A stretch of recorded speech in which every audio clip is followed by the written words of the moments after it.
श्री स्वामी समर्थ. येत्या रविवारी 7 तारखेला भानुसप्तमी आहे.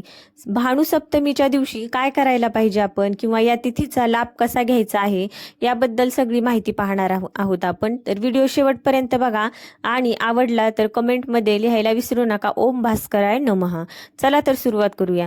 बघा, भविष्य पुराणात वर्णन करण्यात आलेले आहे की भानुसप्तमीच्या दिवशी जो कोणी व्रत, उपवास किंवा उपासना करेल, श्रद्धेने करेल, नियमपूर्वक करेल, त्याला त्याच्या मनातील मनोवांछित ज्या चांगल्या इच्छा असतात त्या सगळ्या पूर्ण होत असतात.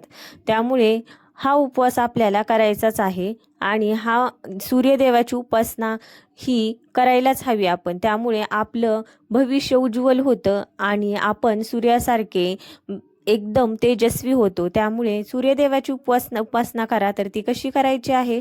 सकाळी लवकर उठायचं आहे. त्यानंतर बघा, तुम्ही जर तीर्थस्थानी स्नान करत असाल तर अतिशय उत्तम. तुम्हाला जर घरातच तीर्थस्नानाचं श्रेय घ्यायचं असेल किंवा स्थानाला न जाता घरातच गंगेचं स्नान करायचं असेल तर हर हर गंगे म्हणत स्नान करा.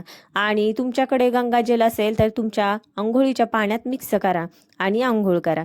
त्यानंतर लवकर उठून आंघोळ केल्यानंतर सूर्यदेवाला आपल्याला छानपैकी अर्घ्य द्यायचा आहे आणि देवाला ओम भास्कराय नमः, ओम भास्कराय नमः असा मंत्र म्हणत अर्घ्य द्या. आणि तुमच्या मनातील ज्या काही इच्छा असतील, मनोवांछित इच्छा, त्या सूर्यदेवाला सांगा.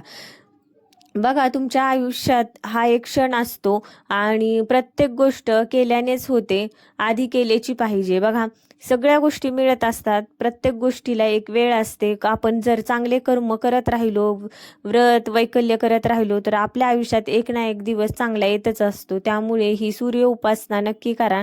आणि त्यानंतर बघा, या दिवशी असे म्हटले जाते की सूर्यग्रहणासमान, म्हणजे आपण सूर्यग्रहणात जेवढे दान, धर्म, पुण्यकर्म, जप तप करत असतो तेवढे आपल्याला कोट्यावधी पटीने आपल्याला मिळत असते सूर्यग्रहणात. त्याचप्रमाणे भानुसप्तमीच्या दिवशी जे काही तुम्ही कार्य कराल, चांगले पुण्यकर्म कराल, जप तप दान धर्म कराल, ते तुम्हाला कोट्यावधी पटीने तुम्हाला परत मिळेल किंवा त्याचे तुम्हाला फळ मिळेल, तुम्हाला पुण्य मिळेल.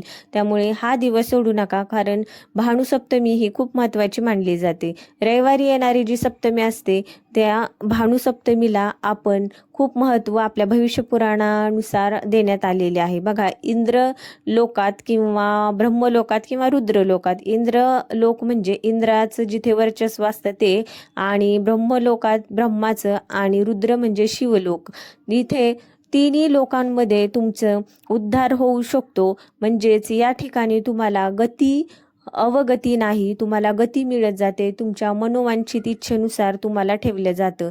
तुम्हाला ह्या तिन्ही लोकांमध्ये राहण्याची इच्छा असेल तर तिथे तुम्हाला गती मिळते आणि तुम्हाला शिव लोक किंवा ब्रह्मलोक किंवा इंद्रलोकाची प्राप्ती होते. त्यामुळे हा उपवास, व्रत, उपासना करायला विसरू नका. सगळ्यात महत्त्वाचं मी तुम्हाला सूर्यदेवाची उपासना कशी करायची ते सांगितले. सकाळी लवकर उठून अर्घ्य द्यायचं आहे, हे विसरायचं नाही अजिबात. बघा, सूर्यदेवाला अर्घ्य देणे हे खूप महत्त्वाचे मानले जाते, कारण जे काय आपण छोटे मोठे पाप करत असतो सकाळी उठल्यापासून, पायाखाली कळत न कळत आपल्याकडून कोणतं ना कोणतं पाप एका दिवसात तर रोज होतच असतं.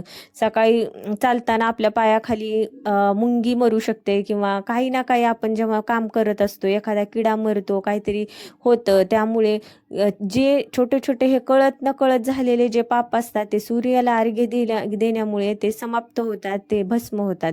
त्यामुळे रोज सूर्याला अर्घ्य देणं खूप उत्तम मानले जाते. तर बघा, ज्या विद्यार्थ्यांना विद्या हवी आहे त्यांनी तर हा उपाय नक्की करायचा आहे. आणि बघा, घरच्यांनी, आईनी आपल्या मुलांकडून जे सूर्याला अर्घ्य देतो आपण ते करून घेणं खूप महत्त्वाचं आहे. किती पण छोटं मुलं असू द्या, त्यांना सवय लावा सूर्याला रोज अर्घ्य देण्याची. बघा, त्यांचा किती ब्राईटनेस वाढतो आणि त्यांची जी आकलन क्षमता आहे ती पण वाढते. त्यामुळे हे खूप महत्त्वाचं मानलं जातं.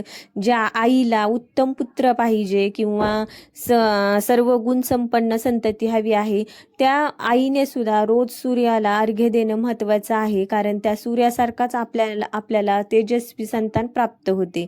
आणि ज्या व्यक्तीला धनाची आशा आहे किंवा धनलाभ हवा आहे त्यांनी लक्ष्मी प्राप्तीसाठी सुद्धा सूर्यदेवाला अर्घ्य द्यावा, कारण हे खूप महत्त्वाचं मानलं जाते आपल्या शास्त्रामध्ये. स्वतः श्रीकृष्ण भगवान जेव्हा या पृथ्वीवर होते ते स्वतः 4 वाजता ब्रह्ममुहूर्तात उठून सूर्यदेवाला अर्घ्य द्यायचे आणि आपण तर माणसं आहोत, तर हे खूप महत्त्वाचं आहे. तर येत्या रविवारी 7 तारखेला सांगितलेला उपाय नक्की करा, उपासना करा सूर्यदेवाची. बघा आयुष्यात खूप छान बदल होतात आणि आपली भावना जी आहे सकारात्मक होते, विचार सकारात्मक होतात. तर तुम्हाला व्हिडिओ कसा वाटला नक्की सांगा. चॅनलला सबस्क्राईब केल्याशिवाय जाऊ नका. धन्यवाद. श्री स्वामी समर्थ. रामकृष्ण हरी.